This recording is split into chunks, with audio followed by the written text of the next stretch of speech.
Bem-vindos de volta. Depois de uma breve ausência, eu voltei para contar o que eu estive lendo. Eu posso não ter filmado, mas eu ainda estava lendo. Então eu reuni as leituras de agosto e setembro para contar tudo de uma vez e atualizar vocês no que eu estou fazendo em termos de leitura. A última atualização que eu fiz foi a respeito dos livros que eu li em agosto, que foi Mrs. Dalloway e Tsugumi. E os dois eu falo um pouco mais no vídeo que vai ficar aqui no card, em que eu reflito um pouco sobre os temas que eu acho que foram bem trabalhados nesses dois livros, enquanto eu mexo com os meus cachorros e com as minhas plantas. Então vá conferir se você ainda não viu. Mrs. Dalloway, da Virginia Woolf, eu li na verdade na edição da Autêntica, com a tradução do Tomás Tadeu. É um livro um pouco intimidador à primeira vista, mas uma vez que você entra no fluxo, ele é muito gostoso, conta a história de várias pessoas durante um dia e nós passamos um tempo com cada um desses personagens. E eu gostei bastante dessa viagem, das reflexões, a dinâmica do narrador, e virou provavelmente um dos meus favoritos da Virginia Woolf. Acho que tá um pouco empatado com Ao Farol, mas esse aqui é realmente muito bom e eu gostei muito mesmo. Além disso, o Tsugumi, da Banana Hashimoto, essa edição da editora Liberdade, com a tradução da Alika Hashimoto. Tsugumi fala a história de a nossa narradora, a Maria.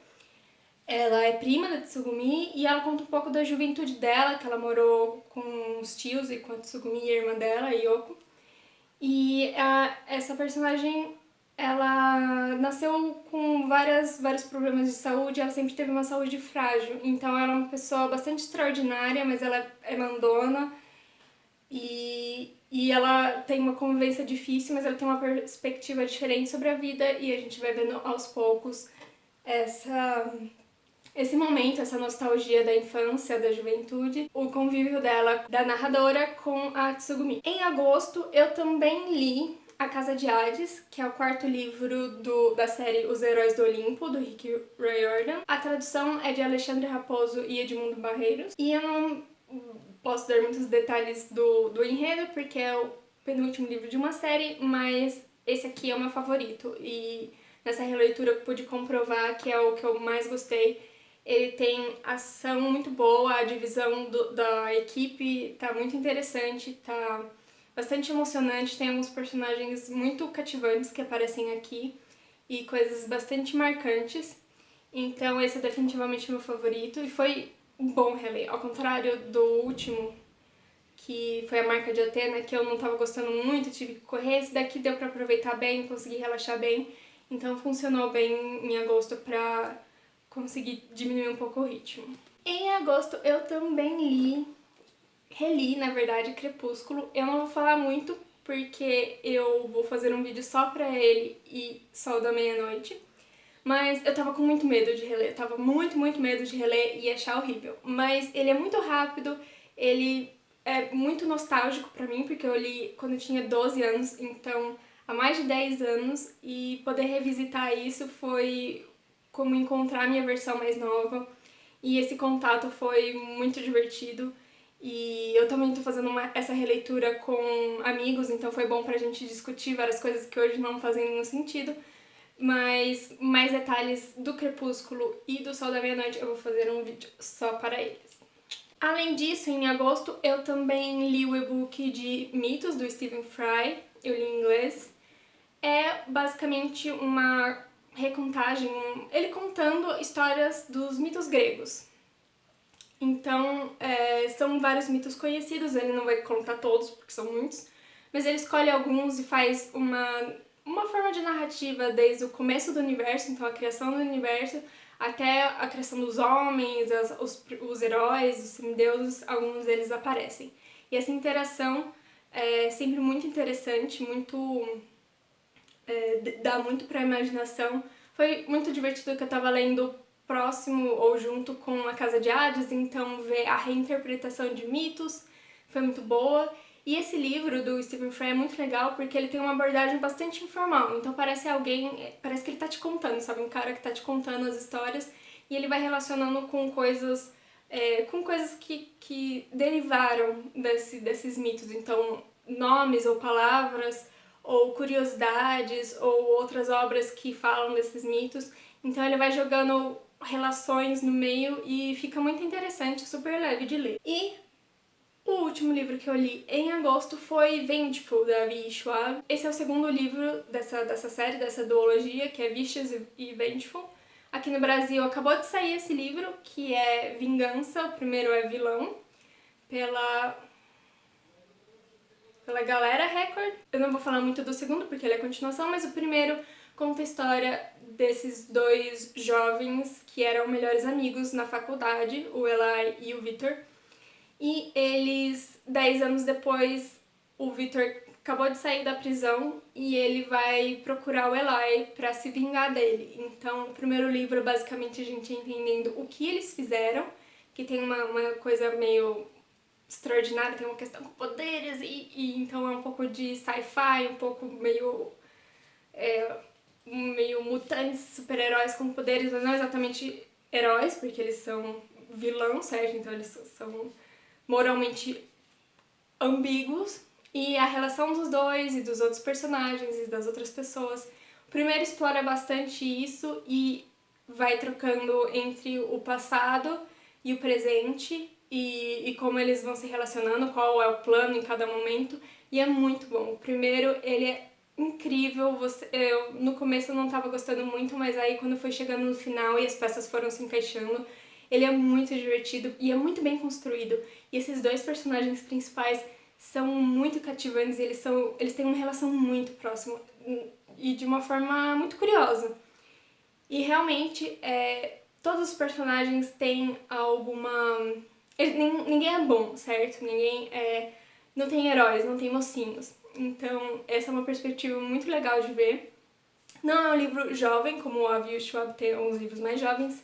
Esse é um pouco mais pesado, é um pouco mais adulto, mas ainda assim é muito divertido de ler. E o segundo, ele conta o que aconteceu depois dos eventos do primeiro e explora também o passado de alguns personagens. Também foi muito bom, mas como eu tinha certo apego a alguns personagens que estavam sendo desenvolvidos no primeiro livro e que no segundo não foram muito explorados, eu gostei um pouco menos do segundo do que do primeiro, mas ele também é muito bem construído e também tem personagens muito, muito legais, muito curiosos. E eu acho que deve continuar. Eu vejo como... Acho que ainda não acabou, acho que ainda deve ter, então estou torcendo para algum dia ter mais livros dessa série. Tem um livro, falta só um livro que eu li em agosto, mas como eu li o segundo em setembro, eu vou agrupar os dois e falar agora, que é a duologia do Six of Crows, da Leigh Bardugo. Eu li em e-book também. E se você lembra do vídeo de leituras de julho, eu tava comentando que eu tava terminando a trilogia Grisha, que é a primeira desse universo, do universo Grisha. O terceiro livro foi muito mais legal, eu gostei bastante da conclusão, e aí eu fui muito empolgada pro Six of Crows, porque todo mundo fala que é melhor ainda, que é muito bom, mesmo que você não gostou da trilogia Grisha, você vai gostar de Six of Crows. E esse foi o meu caso, eu amei essa duologia, amei, porque parece que a autora realmente avançou bastante, ela aprendeu bastante nesse período. Six of Crows conta a história nesse mesmo universo em que você tem os Grishas, então pessoas com poderes conseguem manipular a natureza, sendo os elementos, os corpos, os materiais. Só que não se passa no mesmo lugar, então não se passa em Ravka, em outra cidade, em outro país, que em vez de ser um país inspirado na Rússia, é uma coisa mais inspirada na Holanda, então a cidade é Rotterdam, como se fosse Amsterdã. Então eles são mercadores, o comércio é a principal instituição e eles têm diferentes valores morais. E nessa cidade você tem esse grupo de criminosos, de jovens, que são contratados para fazer uma missão impossível. Eles têm que entrar numa fortaleza impenetrável, que é a fortaleza mais bem segura desse mundo, e recolher um item, uma pessoa, e por aí vai. Então essas 6 pessoas são, cada uma com a sua habilidade, tem que contribuir para essa missão impossível. E é tudo que você precisa saber, mas os personagens são incríveis. Você tem muitas cenas e planos muito bem elaborados, que você fica, nossa, isso aqui é muito inteligente. Então, é bem mais amarradinho. Os personagens, eles têm bastante profundidade, eles têm passados conflitantes e tem muito conflito. O que eu achei mais legal dessa duologia, em comparação à trilogia Grisha, é que parece mais sombrio, mais maduro, de uma forma que eu acho que ela já queria fazer na primeira trilogia, mas eu acho que ela fez melhor nessa duologia. Então, os personagens têm coisas horríveis que aconteceram no passado deles, cada um tem o seu trauma, cada um tá disposto a fazer coisas bem pesadas e eles conseguem ser, ao mesmo tempo, vilões, ladrões e criminosos, mas você também se apega emocionalmente a cada um deles. Então, eu me apeguei muito a esses personagens, foi muito divertido de ler e eu não conseguia parar. Quando eu terminei o primeiro, eu tive que me segurar muito forte para não começar o segundo logo em seguida. E quando eu li também foi incrível, apesar de eles serem bem grandes, eu li muito rápido porque eu amei demais. Então, fica essa dica, mesmo que você não tenha muito interesse na trilogia Grisha, leia Six of Crows. Até porque vai ter série da Netflix em algum momento do futuro que vai reunir as duas linhas temporais, a trilogia Grisha e Six of Crows. Tem mais alguma coisa? Ah, sim, você não precisa ter lido a trilogia Grisha, mas tem, como se passa alguns anos depois, tem alguns spoilers, algumas consequências do que acontece. Então, se você tem intenção de algum dia ler a trilogia Grisha, eu sugiro que leia antes do Six of Crows, mas essa foi a minha experiência e eu achei mais legal porque aí eu entendia melhor o que estava acontecendo em relação a alguns personagens, não só alguns personagens. Em setembro, eu li outra obra incrível que foi A Troca, em inglês The Switch, que eu li em inglês, mas esse aqui é da minha irmã, não fui eu que comprei, tá? Ela comprou só esse daqui porque ela gostou bastante de Teto para Dois, que é da mesma escritora, a Beth O'Leary. E esse livro é incrível! Se você... Lá no meu vídeo da tag dos 50%, eu falei um pouco do Teto para Dois e foi um dos melhores livros do primeiro semestre.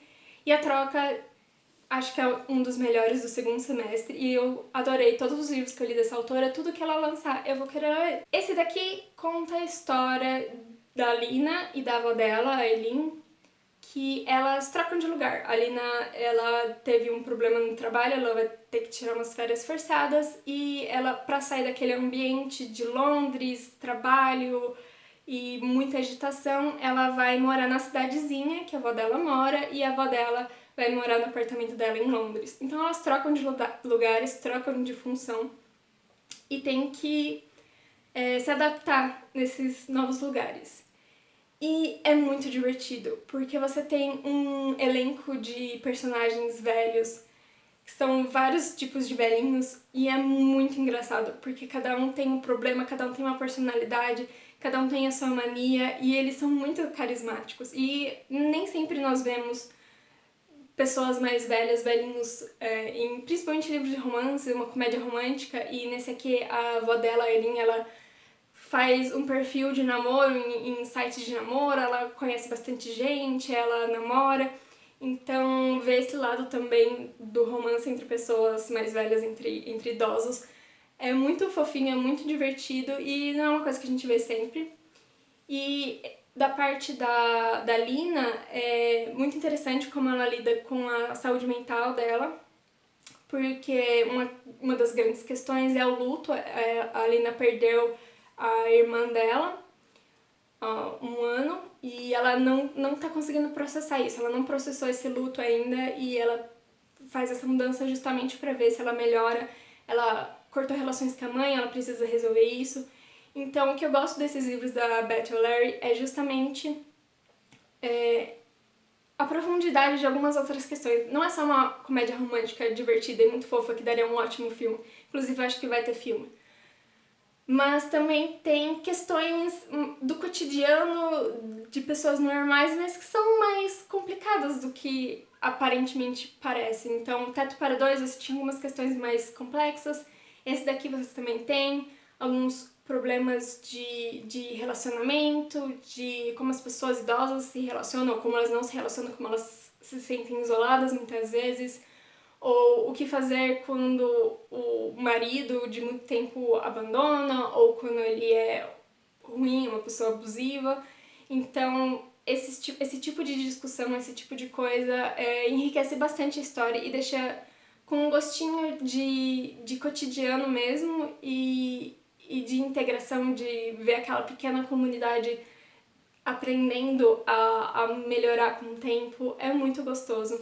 Então, se você quer uma coisa leve, mas que não seja bobinha demais, não é aquele água com açúcar que você sabe tudo, você até sabe a maioria das coisas que vão acontecer, mas você gosta do percurso porque esses personagens são muito legais, são muito carismáticos.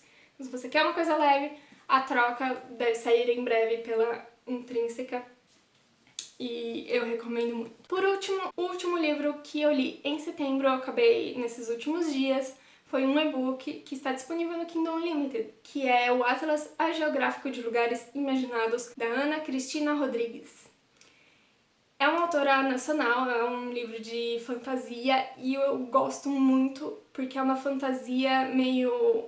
é uma brisa. Eu acho que a melhor forma de definir isso é uma viagem, é uma brisa. E as coisas não parecem... elas não seguem uma explicação lógica, então você não pode esperar uma coisa assim muito... que faça sentido à primeira vista. Então você só é jogado num deserto com um grupo de pessoas que não tem memória de quem elas são e elas têm que sair desse deserto e ele não faz sentido. Ele é um lugar... é um lugar ageográfico, ele não está preso a um plano de realidade. E aí você começa a entender as coisas e como que funciona esse lugar e qual é o passado dessas pessoas, por que elas estão lá. E é muito divertido, muito instigante. Quando eu consegui acompanhar quem era quem, comecei a descobrir quem era quem, o que eles tinham feito, eu fiquei muito envolvido e eu gostei bastante. Tem muitas referências a todo tipo de universo, muitas referências literárias também, e é curtinho e é uma ótima fantasia nacional, um pouco fora da caixinha, um pouco não óbvia, que também é muito bem trabalhada e muito divertida de ler, então eu recomendo também esse título incrível, Atlas Geográfico de Lugares Imaginados.